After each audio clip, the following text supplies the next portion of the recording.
அன்பு நேயர்களே, வளைகுடாவில் மீண்டும் 2 பகுதியிலும் தாக்குதல்கள் அதிகரித்த இந்த நிலைமையில் இப்ப பல இடங்களிலும் பலவிதமான கருத்துக்கள் வெளியாகின. குறிப்பாக அந்த இந்தியாக்குள்ளிருந்து தான் வருகின்றது. மிக கூடுதலாக இது ஒரு 3ஆம் உலக யுத்தத்தை நோக்கி போவதாக நாம் மீண்டும் மீண்டும் அதை பதிவு செய்கின்றோம். இது 3ஆம் உலக யுத்தம் ஒன்றுக்கு போவதற்கான ஒரு பெரும்பான்மையான வழி இல்லை. ஆனால் இன்று அதாவது நாம் ஏற்கனவே சொல்லுகிறோம், சீனா, ரஷ்யா, வடகொரியா இந்த 3 நாடுகளில் 3 அல்லது 2 அல்லது 1 ஏதாவது ஒன்று இணைந்தால்தான் அது 3ஆம் உலக பயணத்துக்குள் போகலாம். ஆனால் இப்பொழுது நேட்டோ நாடுகளும் நெய்னாவுடன் கைகோர்க்க விரும்பவில்லை, பிரித்தானியாவும் விரும்பவில்லை. அப்ப தனியாக அண்ணனும் தம்பியுமாக இஸ்ரேலும் அமெரிக்காவும் மட்டுமே ஈரானுக்கு எதிரான போரில் குதித்திருக்கின்றது. ஈரானுக்குள் கொண்டு குப்பைகள் வீசுவது போன்று குண்டு மழை பொழிந்து வருகின்றது. ஈரான் முழுவதும் மிகப்பெரிய நாடு இல்லையா, மிகப்பெரிய பாலைவன பிரதேசம் இல்லையா, கொட்டி வருகின்றது. இந்த நிலையில் சீனா இன்று ஒரு கொஞ்சம் ஸ்ட்ராங்கான வார்த்தைகளை பாவித்திருக்கின்றது. சீனா இந்த போருக்குள் குதித்தால் மாத்திரமே ஒரு 3ஆம் உலக யுத்தத்தை நாம் நிச்சயமாக பார்க்கலாம். ரஷ்யா இப்போதுக்கு வருவதாக தெரிவதில்லை, ஆயுத உதவிகள் பண்ணலாம். ஆனால் சீனாவின் ஹாமிங் ஜலச்சந்திலிருந்து சீனாவின் ஒயில் டிரான்ஸ்போர்ட் தடைப்படுமானால் அவர்கள் சீனாவில் இந்த போருக்குள் இழுக்கப்பட வேண்டிய ஒரு கட்டாய தேவை இருப்பதால் சீனா இன்று கொஞ்சம் ஸ்ட்ராங்கான வார்த்தைகளை பாவித்திருக்கின்றார்கள். ஈரானின் இறையாண்மை மற்றும் பாதுகாப்பு ஆகியவற்றில் நாங்கள் கரிசனை காட்டுகின்றோம் வேண்டும். US இஸ்ராயல் உடனடியாக தங்களது ஆயுதங்களை கைவிட்டு உடனடியாக நீங்கள் மூவ் ஆக வேண்டும் என்று ஸ்ட்ராங்கான ஒரு பேச்சாக அது பார்க்கப்படுகின்றது, ஒரு மெசேஜாகவும் அது வந்திருக்கின்றது. USA இஸ்ரேல் உடனடியாக தங்களது ஆயுதங்களை களைந்து இராணுவ நடவடிக்கைகளை நிறுத்த வேண்டும் ஒரு எச்சரிக்கை துணையில் தான் அது சொல்லியிருக்கின்றது. பிராந்தியத்தில் போர் பரவாமல் தடுக்க வேண்டும் என்று சொல்லப்பட்டிருக்குது.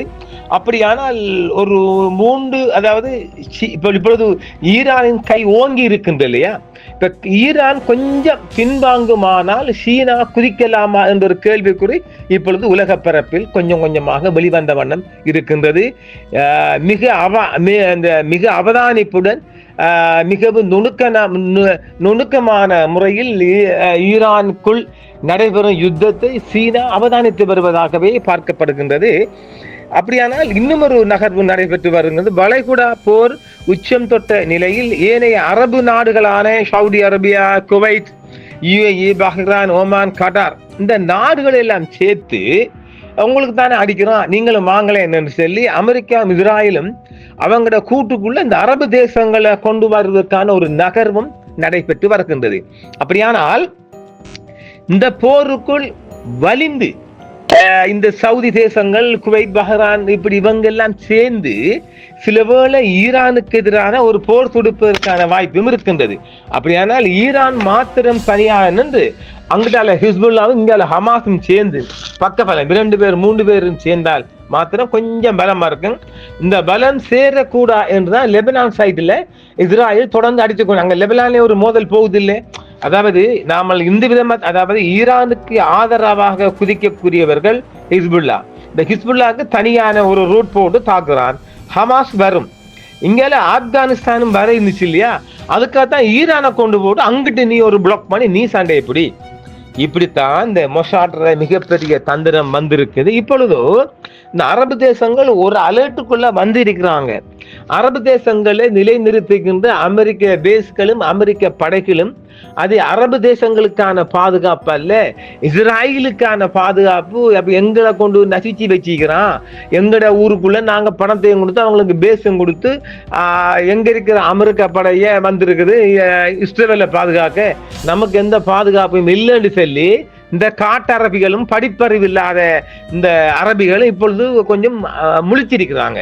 50-60 ஆண்டு காலமாக நித்திரில் இருந்த இப்ப கொஞ்சம் கோமாவில் வந்திருக்கிறாங்க. இதுதான் இப்பொழுதுக்குள்ள செய்தி, மிக அழிவு செய்தி. சீனா இப்பொழுது இந்த போருக்குள் வருவதற்கான ஒரு சாத்தியக்கூறு இருக்கின்றது. இப்ப சீனா வருமானால் அது எந்த மாற்று கருத்துக்கு இடம் இல்லை, அது நிச்சயமாக ஒரு 3ஆம் உலக போர் தான். அதுக்கு நாம அது இல்லை என்று யாரும் சொல்ல முடியாது.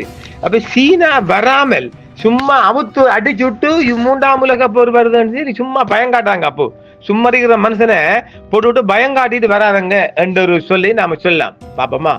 சீனா தனது நிலைப்பாட்டை ஒன்றுக்கு மேற்பட்ட முறை தெரிவித்துள்ளது. ராணுவ நடவடிக்கைகளிலே உடனடியாக நிறுத்தவும், பதட்டமான சூழ்நிலை மேலும் அதிகரிப்பதை தடுக்கவும், மத்திய கிழக்கு மற்றும் உலகளவில் அமைதி மற்றும் ஸ்திரத்தன்மையை பேணுவதற்கு கூட்டு முயற்சியை மேற்கொள்ளவும் நாங்கள் கட்சிகளை வலியுறுத்துறோம் என்று சொல்லியிருக்கிறாங்க. இது சும்மா எல்லாரும் சொல்ல மாதிரி இது செய்தி என்றாலும் இது ஸ்ட்ராங்கான செய்தியாக ஒன்று இருக்குது. ஈரானிய வெளியுறவு அமைச்சர் சீனாவின் மத்திய குழுவின் மூத்த உறுப்பினர்களுக்கும் அவரது எதிர்த்தரப்பு அமைச்சர் பாங்கிக்கும் விளக்கம் அளித்துள்ளார். அமெரிக்கா மற்றும் இஸ்ரேல் தொடங்கிய போருக்கு மத்தியில் நாட்டின் சீன மக்களின் பாதுகாப்பையும் அவர் வலியுறுத்தியிருக்கின்றார். அடுத்தது ஹார்முஸ் ஜலசந்தியில் மூடப்பட்டிருக்கின்றது.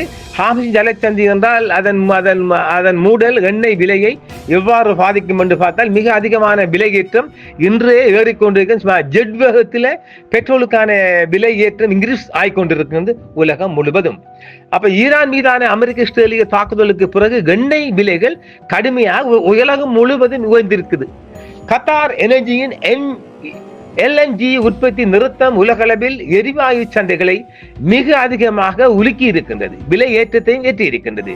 சீன பணியாளர்கள் மற்றும் நிறுவனங்களின் பாதுகாப்பு மற்றும் பாதுகாப்பை உறுதி செய்ய ஈரானிய தரப்பு தன்னால் முடிந்த அனைத்தையும் செய்யும் என்று ஜயத் அப்பாஸ் அரக்சி அவர்கள் சைனாவுக்கு ஒரு ஒப்புதல் கொடுத்திருக்கின்றார். சமீபத்திய சுற்று பேச்சுவார்த்தைகளில் இரு தரப்பினரும் நேர்மறையான முன்னேற்றத்தை அடைந்திருந்தாலும் வாஷிங்டன் அவர்களின் தற்போதைய பேச்சுவார்த்தைகளின் போது 2வது முறையாக ஈரானுக்கு எதிராக போரை தொடங்கியுள்ளது என்றும் அரக்ஷி பாங்கியிடம் தெரிவித்திருக்கின்றார். இதேவேளை பிலிப்பீன்ஸ் மணிலாவில் உள்ள அமெரிக்க தூதரகத்தை நோக்கி பிலிப்பீன்ஸ் போராட்டக்காரர்கள், அது அங்கெல்லாம் என்ன கிறிஸ்துவும் முஸ்லீம் தானே, மிகப்பெரிய பேரணி நடத்தியிருக்கின்றார்கள். அமெரிக்க தூதரகத்தை நோக்கி மிகப்பெரிய ஒரு பேரணி அங்க தாக்குதலும் இடம்பெற்றிருக்கின்றது.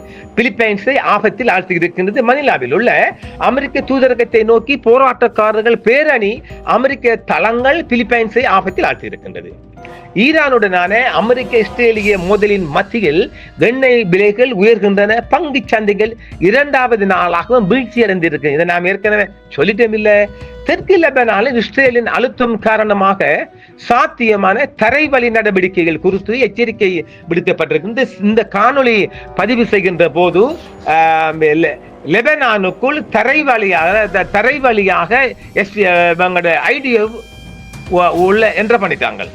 அப்போ லெபனான் ஊடாக தரை வழியாக ஒரு தாக்குதலில் இருந்து ஈரானுக்குள் நுழைவதற்கான வாய்ப்பு இருக்கின்றது. அதனால் ஈரான் அந்த லெபனான் ஈரான் போர்டரில் தனது தரைவழி படைகளை குவிக்க வேண்டிய ஒரு தேவையும் வந்திருக்குது.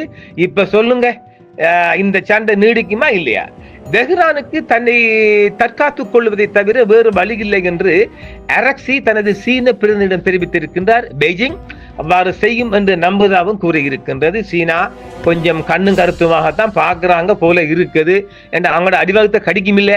நாம் இந்த ஹார்முஸ் ஜலசந்தி மூடப்பட்டால் உலகத்தில் வாழ்கின்ற அத்தனை மனிதர்களையும் அடிவகத்தை தாக்கும் என்று சொல்லியிருக்கோம் இல்லையா? தாக்குதா இல்லையா பார்க்கலாம். ஈரான் ஏவுகணைகள் விமானம் தாங்கி கப்பலை தப்பிக்கோட செய்ததால் 2 நாட்களில் இன்று வரையும் 650க்கும் மேற்பட்ட அமெரிக்க படைகள் பலியாகியிருக்கிறாங்க சாமியோ. அது மிகவும் அதிகமான பலிங்க, நல்ல நரபலி பார்க்கலாம். மேற்காசியா முழுவதும் அமெரிக்க ராணுவ நிறுவல்கள் மற்றும் போர்க்கப்பல்களுக்கு எதிராக ஈரான் நடத்திய பழிவாங்கும் ஆபரேஷன் ட்ரூப்ரமிஸ் 4 முதல் 2 நாட்களுக்குள் 650க்கும் மேற்பட்ட அமெரிக்க ராணுவ வீரர்கள் கொல்லப்பட்டும் ஏனையோர் காயமடைந்ததாக தெரிவிக்கப்படுகின்றது. போரின் முதல் 2 நாட்களில் 48 மணி நேரங்களில் 650 அமெரிக்க துருப்புக்கள் கொல்லப்பட்டுள்ளனர், காயமடைந்திருக்கிறார்கள். அமெரிக்க ராணுவம் உயிரிழப்புகளை மறப்பது அல்லது மறைப்பது சாதாரணமடைந்தனோ. இருப்பினும் ஈரானிய உளவுத்துறை மற்றும் அனைத்து கள அறிக்கைகளும் எண்ணிக்கையை உறுதிப்படுத்தி இருக்கின்றது.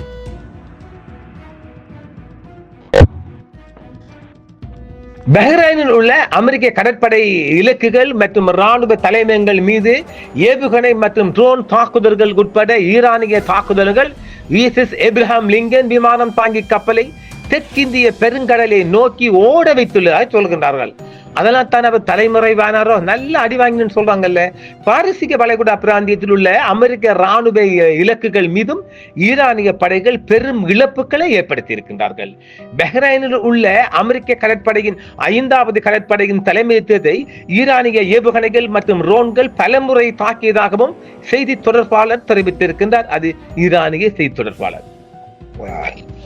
பாரசீக வளைகுடா ராஜ்யத்தில் ஒரு முக்கிய அமெரிக்க ராணுவ தளத்தை ஈரானிய ஆயுதப்படைகள் குறிவைத்த போது ஒரே ஒரு தாக்குதலில் 160 அமெரிக்க வீரர்கள் கொல்லப்பட்டும் ஏனையோர் காயமடைந்தாகவும் சொல்லப்படுகின்றது.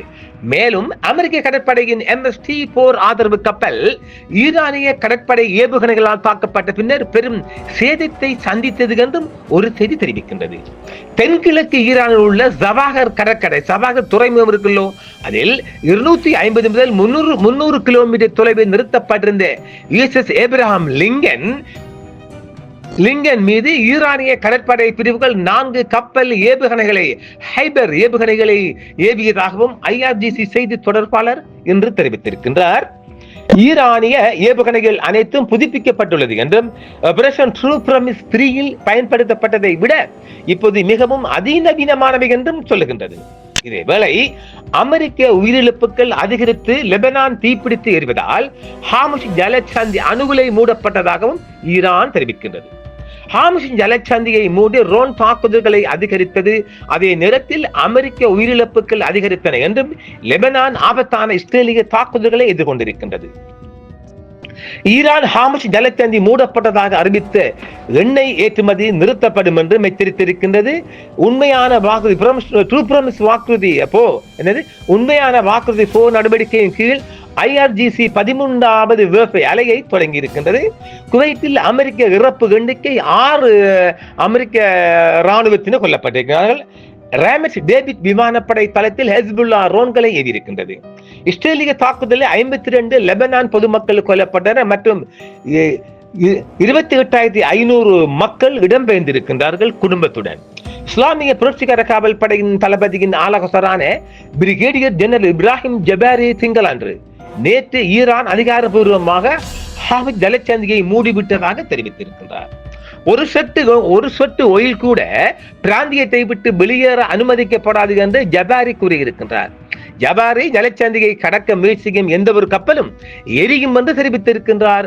எண்ணெய் குழாய்களும் குறிவைக்கப்படலாம் என்றும் வரும் நாட்களில் எண்ணெய் விலை ஒரு கச்சா பீப்பாய் $200 எட்டும் என்றும் அவர் தெரிவித்திருக்கிறார். டபுள் எண்ணெய் சந்தைகள் கடுமையாக எதிர்வினை ஆற்றின என்றும் மூலோபாய நீர்வழி வழியாக விநியோகத்தில் இடையூறுகள் ஏற்படும் என்ற அச்சத்தின் மத்தியில் ட்ரன் கச்சா எண்ணெய் கிட்டத்தட்ட 13% உயர்ந்து பீப்பாய்க்கு 80 முதல் 82 வரை $8 எட்டு இருக்கின்றது. கத்தார் ஐக்கிய அரபு எமிரேட்ஸில் இருந்து கிட்டத்தட்ட அனைத்து LNG ஏற்றுமதிகளும் ஜலசந்தியை கடந்து செல்கின்றன. இதனால் போக்குவரத்து தடை செய்யப்பட்டால் வரையறுக்கப்பட்ட மாற்று வழிகள் உள்ளன. ஈரானிய ட்ரோன் 2 முக்கிய செயலாக்க தளங்களில் உள்ள வசதிகளை குறிவைத்து தாக்குதல் நடத்தப்பட்டதாக கூறப்பட்டதை தொடர்ந்து கத்தாரின் அரசு நடத்தும் எரிசக்தி நிறுவனம் LNG உற்பத்தியை நிறுத்தி வைப்பதாக அறிவித்திருக்கின்றது. 2 ட்ரோன்களால் தாக்கப்பட்ட பிறகு எடென்ஸ் நோவா எரிபொருள் டேங்கர் ஹார்முஸ் ஜலசந்தியை தீப்பிடித்து எரிந்து கொண்டிருப்பதாக IRGC தெரிவித்துள்ளது. இதற்கிடையில் IRGC ட்ரூ ப்ராமிஸ் 4 நடவடிக்கையின் கீழ் 13வது வேவ் அலை தாக்குதல்களை அறிவித்துள்ளது. இது குவைத்தில் உள்ள கேம் அரிப்ஜானில் உள்ள அமெரிக்க மரைன் கிராஃப்ட் தளத்தை ஒரு வழி தாக்குதல் ரோன்கள் தாக்கியதாக கூறியிருக்கின்றது. பஹ்ரைனில் உள்ள அமெரிக்க கடற்படையுடன் இணைக்கப்பட்ட வசதிகள் 6 ட்ரோன்களால் குறிவைக்கப்பட்டு அளிக்கப்பட்டதாக ஈரான் மேலும் தெரிவித்திருக்கின்றது. ஈராக் குர்திஸ்தானில் உள்ள ஏபிலில் உள்ள அமெரிக்க ராணுவ தளம் தாக்கப்பட்டிருக்கின்றது. தனித்தனியாக புசரில் உள்ள IRGC கடற்படை வான் பாதுகாப்பு 21வது ஹெர்ம்ஸ் வகை ட்ரோன் என்று விவரிக்கப்பட்டதை சுட்டு வீழ்த்தி இருக்கின்றது. ஆக்கிரமிப்பு தொடங்கியிலிருந்து 22 ரோன்களை வான் பாதுகாப்பு படையினர் சுட்டு வீழ்த்தியதாக ஈரானிய ராணுவ அதிகாரிகள் தெரிவித்திருக்கின்றார்கள். இதில் அமெரிக்காவால் இயக்கப்படும் MQ-9 ரோன்கள் மற்றும் ஒரு IAL ஹெரான் TP ஆகியவை அடங்கும். அமெரிக்க மத்திய கட்டளை சென்ட்ரல் கமாண்ட் அறிக்கைகளின்படி நடவடிக்கைகள் கொல்லப்பட்ட அமெரிக்க சேவை உறுப்பினர் எண்ணிக்கை, அதாவது அமெரிக்க துருப்புக்கள் இறந்து போன துருப்புக்களின் எண்ணிக்கை 6ஆக உயர்ந்துள்ளதாக தெரிவிக்கப்படுகின்றது. ஹெஸ்புல்லா ட்ரோன் நடவடிக்கைகளை விரிவுபடுத்துகிறது. இதற்கிடையில் செவ்வாய்க்கிழமையான இன்று விடிய காலையில் வடக்கு ஆக்கிரமிக்கப்பட்ட பலஸ்தீனத்தில் உள்ள ராமத் டேவிட் விமானப்படை தளத்தில் உள்ள ரேடார் தளங்கள் மற்றும் கட்டுப்பாட்டு அறைகள் குறிவைத்து தாக்குதல் ட்ரோன்களின் ஒரு கூட்டத்தை ஏவியதாக ஹிஸ்புல்லா தெரிவித்திருக்கின்றது. பெய்ரூட்டின் தெற்கு புறநகர் உட்பட டசன் கணக்கான லெபனான் நகரங்கள் மற்றும் நகரங்களை குறிவைத்த குற்றவியல் இஸ்ரேலிய ஆக்கிரமிப்புக்கு பதிலளிக்கும் விதமாக இந்த நடவடிக்கை வந்ததாக தெரிவிக்கப்படுகிறது. அமெரிக்க இஸ்ரேலிய ஆக்கிரமிப்புக்கு எதிர்ப்பு தெரிவிக்கவும் அரசாங்கத்தின் நடவடிக்கைகளுக்கு ஆதரவாக தெஹ்ரானில் ஏராளமான பொதுமக்கள் கூடி IRGCக்கும் அரசுக்கும் ஒரு ஆதரவு தெரிவித்து மக்கள் வெள்ளம் திரண்டிருக்கின்றது. இந்த தாக்குதல் இராணுவ இலக்குகளை நோக்கி இயக்கப்பட்டதாகவும் இஸ்ரேலிய தீவிரவாத தாக்குதலுக்கு ஒரு தற்காப்பு நடவடிக்கையாக அதை வடிவமைத்ததாகவும் ஹிஸ்புல்லா தெரிவித்திருக்கின்றது.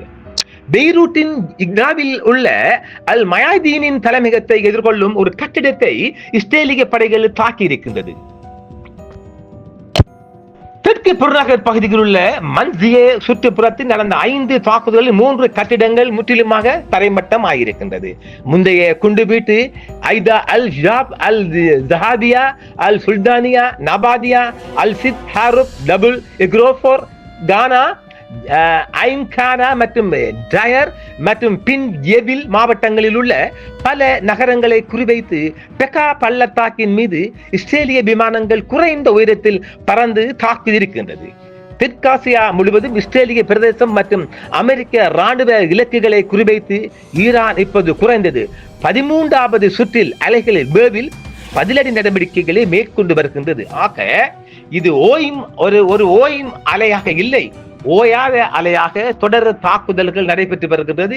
ஈரானுக்குள்ள மிகப்பெரிய சேதங்கள் வெளிவந்த வண்ணம் இருக்கின்றது. நாம் ஈரானை பொறுத்த வரைக்கும் இந்த யுத்தம் தொடருமானால் எனது பார்வையில், தனிப்பட்ட பார்வையில் 3 லட்சம் மக்களாவது ஈரானுக்குள் பலியெடுக்கப்படும் என்றும் நாங்கள் எதிர்பார்க்கலாம். இது 2வது நாள் விடிந்தால் 3வது நாளாக பார்க்கலாம். தொடர் தாக்குதல்களும் தொடர் ஏவுகணை தாக்குதலும் தொடர்ந்த வண்ணம் இருக்கின்றது. வளைகுடா முற்று முழுதாக புகை மண்டலமாக இருக்கின்றது. அது மேலும் அதிகரிக்க வாய்ப்பு இருக்கின்றது. இப்பொழுது ரஷ்யாவின் பக்கமாக இப்பொழுது காட்டரபிகள், படிப்பில்லாத காட்டரபிகள் ரஷ்யாவிடம் மண்டியிடுவதாகவும் ஒரு செய்தி வெளிவந்த வண்ணம் இருக்கின்றது. இந்த யுத்தத்தை நிறுத்துமாறு இப்போது ஒட்டுமொத்த அரபு தேசங்களும் ரஷ்யாவிடம் கையேந்தும் ஒரு நிலையும் உருவாகியிருக்கின்றது. பார்க்கலாம், தொடர் தாக்குதல்கள், தொடர் குண்டுபிடிப்புகள், தொடர் விமான தாக்குதல்கள் தொடர்ந்த வண்ணம் இருக்கின்றது.